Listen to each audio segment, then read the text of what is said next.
2025 was a rough year for many people, including myself. With inflation still being a huge problem, the job market state looking worse than ever, it's almost like we just couldn't catch a break. So, whatever your situation is looking like and how bad you think it might be, I just want you to keep your head up just for a little bit longer and just keep fighting. There is light at the end of the tunnel, and you will see better days ahead. But with that being said, I want to talk to you guys about how you can make 2026 one of the most productive years of your life. Starting things out, first thing we're going to do is cut out bad habits. Now, these habits can range from you constantly showing up to work late, you staying up late and not giving your body the rest that it deserves, you constantly procrastinating in between tasks and you can't focus on one thing to finish on, or something as simple as you not cleaning up your room every day. The older that you get, bad habits really do have long term damage to who you are as a person and your lifestyle. You may not see or feel it now depending on who you are and how old you are, but I assure you that these bad habits that you think are not a big problem right now will be in the future if you don't start honing in on them and focusing on them right now.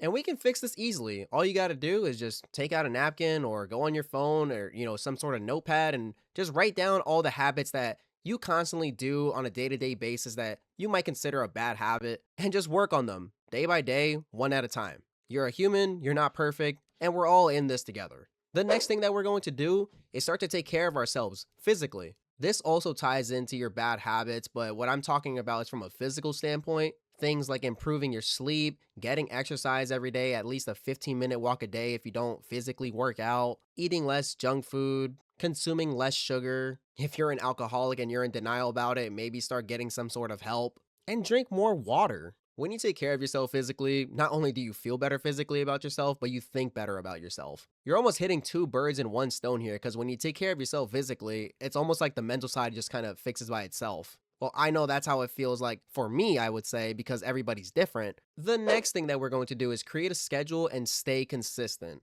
So let's say you have your own business that you want to start up next year, or you want to start a YouTube channel, or you want to start posting on TikTok and maybe have some influencer page or something. Now, I understand people have jobs, people have things they need to take care of, they have bills. But if you don't find a way to actively make time for the things that you want to hone in and focus on in the upcoming year, you will never get anything done or achieve anything at all. So the best way to combat this, in my personal opinion, is create a schedule and write down the time slots that you have downtime in which you can focus in on the things that you want to do. For example, let's say you go to work Monday to Friday, 9 to 5. You come home maybe at 5:30 with traffic, you do your thing, you settle in, and then maybe at around 7:30 is when you have free time. And for the sake of this example, let's say you have this time slot for free throughout the week. So after you take care of what you got to do in the morning and you come back, at 7:30, you need to actively be working on what it is that you said you were going to work on. Now, the reason why I say to write all of this down is because humans go into autopilot mode throughout the week. You wake up, you go to school, you go to work, you come back and you settle in.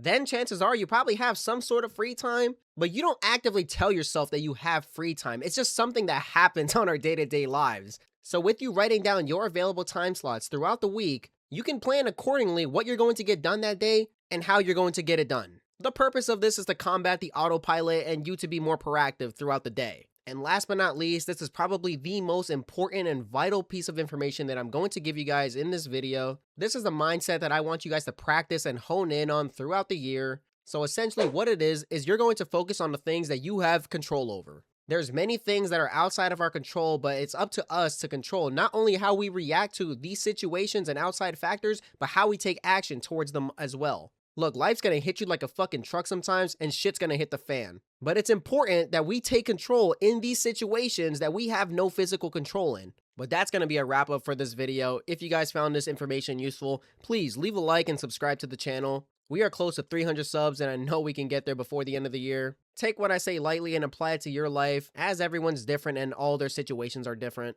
But I'll catch you guys in my next video. Take care.